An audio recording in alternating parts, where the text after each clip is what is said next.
you don't accomplish anything by yourself. Okay. It takes a community to accomplish. So even if you're a single entrepreneur, you're going to need to surround yourself with people who are going to help you, going to inspire you, going to coach you. You know, you get to learn from people who have done things before you. You don't have to go it alone.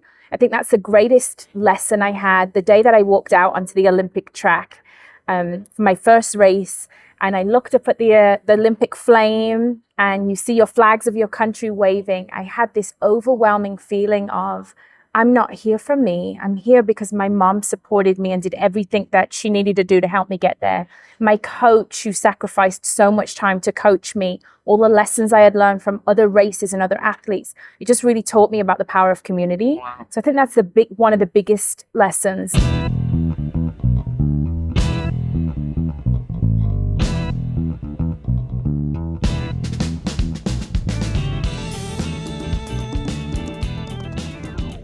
Hola a toda la comunidad de Disruptivo, estoy muy emocionado porque tenemos una gran invitada el día de hoy aquí con nosotros. Samantha es vicepresidenta de Sports Performance and Fitness, que ahorita nos va a explicar de qué se trata de Herbalife a nivel global. Voy a pasar a inglés porque esta conversación, Samantha viene del Reino Unido, entonces vamos a tener una conversación muy interesante con ella. Es ahorita vicepresidenta del área deportiva, pero también fue atleta olímpica, así que vamos a aprender muchas cosas que podemos aplicar en nuestros caminos emprendedores. Sam, thank you so much for being here with us. We're very excited having you in Disruptivo. I want to say there's a lot of firsts for me in this interview. First time I interview an Olympic athlete. First time I think I interview the vice president of such a large corporation focused on sports and fitness. So I'm excited. I'm honestly excited and happy to talk to you. And grateful also because you just arrived to Mexico from the UK, is that right? From Los Angeles. From Los Angeles, yeah, sorry. Los Angeles. But yeah, just got in and come straight to see you. You're my first stop. That's amazing. Thank you so much for having us. We're very grateful. I want to start to letting people know a little bit more about yourself and what are you doing right now in Herbalife. Can you explain us what does it mean to be the vice president of sports, fitness and nutrition? Yeah, and fitness. Of course. So I've been with Herbalife now for about 12 years. Okay. I spent my first 2 years with them as a consultant. I call it my engagement time, but been married to the company for 10 years as an employee. Wow. And, you know, basically my role is simplified is helping people to fall in love with moving their body. So whether that's elite athletes really trying to refine their performance or somebody who's been sitting on the couch and is brand new to exercise, my job is to infuse them with confidence, give them tips to get started, and then help them to understand the connection between exercise and nutrition for overall good health, kind of helping people understand that those two things go together. So I speak at our distributor events, love doing media with people like yourself. But also love giving back to the community. So, you know, I work with a lot of community organizations to get kids moving and people maybe who don't have as many resources, but want the education to really help them with their health. So have the best job at Herbalife, if I do say so myself. It sounds really good because everything that you do impacts people positively, right?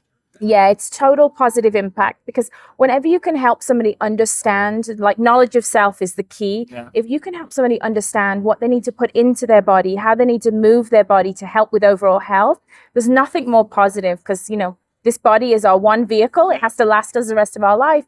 So if I'm teaching people how to take care of it in a way that suits them, yeah, it's definitely a positive job. Awesome. I think this thing that you're doing right now is especially relevant right now, no? Because we are going through a really big epidemic of, in Mexico, for example, obesity, of depression, of mental health issues. Even the pandemic exacerbated all of those issues, which are all related to the body, to fitness, to sports, or the lack of exercise, no? So how do you feel about that? Because I think always health has been important, but I think right now talking about this and making people fall in love, I love that your job is making people fall in love with sports and fitness. Is especially relevant in the world we're living in today. Yeah. You know, it feels very special to me because obviously 23 years ago when I hung up my spikes from track, I came into the world of fitness because it was something that I knew. It was the only thing I knew. I'd just been training my whole life. I love the human body. I love other people. So I felt like it was a good fit for me. But now you look 23 years later, it's the best decision I ever made because the needs of the people have increased. So I think when I first came into the arena of sports and fitness, people just wanted to perform better and look good. And that was their focus, was looking good. But I think it's transition now. People want to be healthy from the inside first.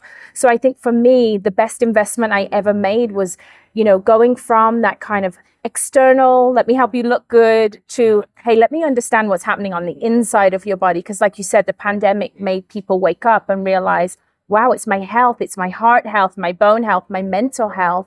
And so now I feel like I'm in an even more perfect position than I was when I first got started. It made me realize I chose the perfect career. I love it, and it's very true that it's gone from something that might seem, it's not, I don't think it is, but it might seem a little bit superficial. Yes. To something very profound and something even as a basic social need, as a basic social right, no, to be healthy. Yes. And most people, what we work a lot in Disruptivo with is people in vulnerable communities, in vulnerable positions, and a lot of those people are the ones that have the less information and they have the less opportunity to be healthy and to be. So that's where the issues are. So I think it's very interesting how and it's true how this has become a different conversation. I have to tell you a little bit anecdote of myself, and then I want to talk about your anecdotes because you have some amazing ones. But and I'm connecting a lot with what you're saying. 3 years ago, I waited, and this is good because you're from the UK, so you're going to understand. I weighted 150 kilos, and now I'm 85. So I lost 65 kilos in the last 3 years, and now I'm not like an athlete by any means, but I am in love with waking up every day at 5 a.m., exercising, even if it's just, I do like very simple stuff, but it's a huge change from the last, 20 years of my life. Before in high school, I was athletic and whatever, but after I left high school, I went really in a really bad place. And now these last few years, I've lived like an enormous transformation. So I really connect with what you're telling me. And I love that there's people in the world that are focused on spreading this, because for me, it was hard I knew I had health issues. I knew I was doing bad, not only to my body, but to my life, to other people around me. I knew it. But it took a lot, even took health issues. Actually, I probably wouldn't have done that change if I wasn't resting in bed for 2 months because I had back problems. So my question is, how do you make people fall in love with this without having them to wait to be in the hospital? Yeah, a lot of it stems from education. So giving people little bite-sized pieces of education, say, hey, if you do this, then this could be a positive result. So starting with that soft approach of connecting what can happen, like what the benefits are, like let me lay out the benefits for you. So I tend to help convince people by that soft approach of, here's the education, this is how it can improve your life. But the biggest thing is something you just shared, which is the power of influence. So if you imagine you've just gone on this journey, just you sharing your journey with me got me excited. I'm proud for you. I feel excited. So if you think I live my life through a healthy, active lifestyle, I lead by example every day. Okay. And in the world that we're in right now with social media and influence, that's how you convince people. People get to see my life, me being healthy, me being happy, me raising a beautiful family of 4 children, all active and sporty. And so I think that they see that and they think, wow, I want that for myself. Yeah. And then you have them, I say, I can teach you how to do that. I can teach you how to eat right. I can teach you how to move. So I think it's like a blend of little bits of information and then the power of influence, powerful stories. Yeah.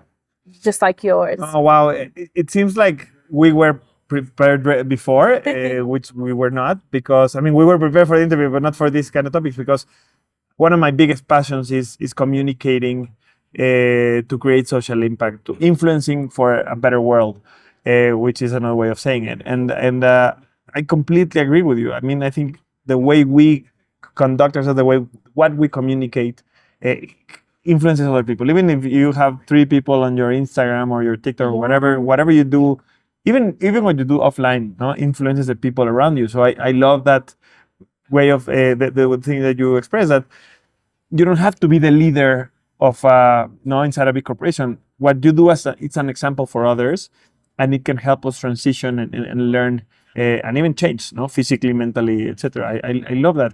Can you tell us, like, for example, an example specifically of what are you doing right now, or what have you done in your past years that you see this has had an effect on people falling in love? I know I post this, or I communicate this, or the time I ran a race, or what? Can you share a story with us about that? Yeah, of course. So I've been teaching now for a long time. I've traveled over 64 countries around the world. And I think the stories that touch me the most and the impact I see is when somebody will share with me, hey, I've been online doing your videos and I've lost weight. I feel healthy. I feel good about myself. I think when people share those stories with me, I'm like, even if I'm just making one person impact, it's like making an impact one person at a time. It's those stories that really, truly touch my heart. And I think one special moment that stands out for me is I was teaching in Singapore at a big event, and I was told beforehand that several of our guests at the event were deaf, and therefore I'm used to teaching with my voice. Yeah. And it was a moment for me as a teacher that I think made me an even better teacher, because I realized, body language crosses all barriers. And so it just made me a better trainer, doing better cues, doing more hand signals. And then afterwards, having the person from the deaf community, relay the message that, wow, I could tell that you were making an effort for us, making eye contact, using your body, in a different way. And I just feel like when you realize you're impacting people of all walks of life, of all ability levels. So that's something that stands out in my mind, where I had that aha moment of like, wow, look, I'm impacting communities. Yeah. No, I love it that you share this with us. And I think that one more, we have to think how these messages get to everyone, especially those who would normally be outcasted or would normally be excluded from this. So I think that's an amazing... Yeah, it just made me feel so good in that moment. Oh, I love it. I can imagine. I want to go and talk about your life as an athlete, just for a little bit, and more so than you telling us, what you did and everything. Learning a little bit about what did you learn in those years of being, a professional athlete, being an Olympian, which, by the way, it's a complete admiration for my part. And now your daughter is training to be an Olympian as well. What were the main lessons, and you probably have a million, but 2 or 3 lessons you can tell us that now translate to your work, to teaching, to impacting the lives of others? Because a lot of our community want to be entrepreneurs or want to affect the life of other people in their job, like you are doing right now. And you probably have a lot of lessons that you can share. Of course, I have some that come straight to mind for me. Is I think the biggest one is that you don't accomplish anything by yourself. It takes a community to accomplish. So even if you're a single entrepreneur, you're going to need to surround yourself with people who are going to help you, going to inspire you, going to coach you. You get to learn from people who have done things before you. You don't have to go it alone. I think that's the greatest lesson I had the day that I walked out onto the Olympic track for my first race. And I looked up at the Olympic flame, and you see your flags of your country waving. I had this overwhelming feeling of, I'm not here for me. I'm here because my mom supported me and did everything that she needed to do to help me get there. My coach, who sacrificed so much time to coach me, all the lessons I had learned from other races and other athletes, it just really taught me about the power of community. Wow. So I think that's one of the biggest lessons. And then what goes into that too is dedication. You have to be dedicated, and there's sacrifice that comes with dedication. Okay, so I love you talking about sacrifice. Yeah, sorry. Yeah, so, in order to be successful at something, you have to sacrifice some things. There's just not enough hours in a day. There's not enough focus time in a day to accomplish everything. And so I think being willing to sacrifice things. So as an athlete, as a young teenager, I'd have to sacrifice going out partying with my friends, sacrifice at that moment in time, really focusing on my education. I put my athletics first. That was my primary goal. but yeah, making those sacrifices. And, you know, I continue to use those lessons now in my life. You know, I'm back in university, I'm studying. And I wrote my list in order to go back to school and study. What do I need to give up? Well, I need to give up my favorite Netflix shows. I need to give up time where I'm scrolling and wasting time. You know, the sacrifices you have to kind of give and take. So for any entrepreneurs, I would tell them, write down, in order to accomplish this, what are a few things that I have to give up while I'm on my way to my goal? I love that. I mean, I want to go back to both points because I think they are amazing. We're running a little bit out of time, but I think we can explore a little bit. But I love this about sacrifice because I've talked a lot about dedication. I've talked a lot about persistence. I've talked a lot about, you know, a long-term thinking, but I don't think I've touched much on sacrifice. And it's true. I've lived it. You know, I've sacrificed a lot of, you know, watching my friends, for example, working in corporate jobs. It's like, it's a different decision. They sacrifice something, but you as an entrepreneur sacrifice others that they have. So I love this, and making the list is a very specific, practical way of doing it. But it's also, eventually you win a lot more than you sacrifice. You know? I think. How did you? How do you? Can you tell us, for example, and you talked about the partying, no? Which is obvious, but what did you want? Because you sacrificed going to the parties, and what do you think you won more so than just being an athlete? Like, what was a big win for you to balance those sacrifices? Yeah, so for me, when I became an athlete as a youngster, I did it because it was just something I was good at that other people recognized in me, more so than me recognizing myself. And for me, I had this deep desire to travel. I'm from an inner city family, a single parent. My mom had 4 girls, so there was never an opportunity to ever travel outside of my neighborhood. So for me, the idea that through athletics, I was going to be able to travel and see the world, I was willing to sacrifice everything else because I wanted to see the world. And now, you know, I've been to over 64 countries. I've been around the world 3 times. And I look back and think, was the sacrifice worth it? And it was, because my athletic days were early mornings, late nights, you're giving up so much, you're having to eat right all the time and train to the point that you really do feel ill, really pushing yourself. I look at my life now and think my athletic life paved the way for me to have this job. Yeah. Because maybe without my athletics, without that understanding, it opens doors. So I look at all of the gains that I've had. Anything worth having is worth working for, and anything worth having is worth making any sacrifices for. I love it. I'm going to quote you on that so much. You have no idea. And I love that as a reflection. I think you have to run. But I want to close with this. A lot of the times as an entrepreneur, you're sacrificing things in the moment, or you're going through a rough time in the moment, and you have to think, even if, for example, this startup or this project is not successful, the work I'm doing now, it's going to pay off in whatever I do next, or in another point in my life. So I think it's a very interesting way of putting it, and I think it's good to reflect for those hard times, because we're going to live them, right? As entrepreneurs, as professionals, as athletes, as somebody that wants to achieve something great, you're going to go through hard times. I have a lot of more questions, and I would love to talk about that community, but we don't have enough time. I think I'm going to catch up, and I'm going to... Let's do this again. ...with you, because it's really mind-blowing. All of you have to share with us in 15 minutes. It's just not enough time. But I want to thank you, Sam, so much. Just to finish up, tell us why you're in Mexico. Why is Herbalife doing right now? What is Herbalife doing right now in Mexico that brought you and all of the team here?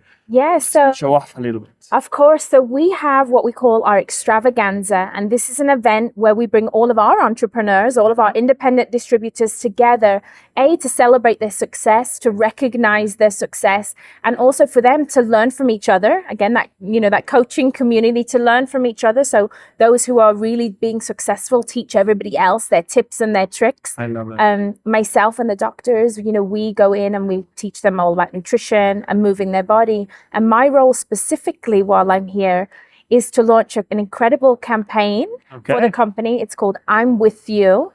And it's basically a campaign that all of our sponsored athletes are doing to encourage people to get healthy and active and move their body. So it's essentially, if they're out there training, I'm with you, I'm doing it too. So on Sunday, I'll lead a workout with thousands of people right here in Mexico, get them falling in love with moving their body and get them sweating. So I'm excited. Oh, I love it. I'm really going to be looking out for the campaign. I'm so happy to have been part of this extravaganza and this event. And I love that you are not only preaching, but you are applying. You're applying the principles of community, of working together, of teaching each other, of building up each other, which I think it's an amazing lesson that we take today from Herbalife. Thank you so much, Sam. And thank you to all of the community. Gracias a toda la comunidad disruptiva por habernos acompañado. Gracias a Herbalife por habernos dado la oportunidad de entrevistar a Samantha. Y pues ya saben, compartan esta entrevista para que llegue a muchas más personas y díganme ustedes qué les parecen estos grandes aprendizajes. Muchas gracias y hasta luego. Adiós. Adiós. Very well.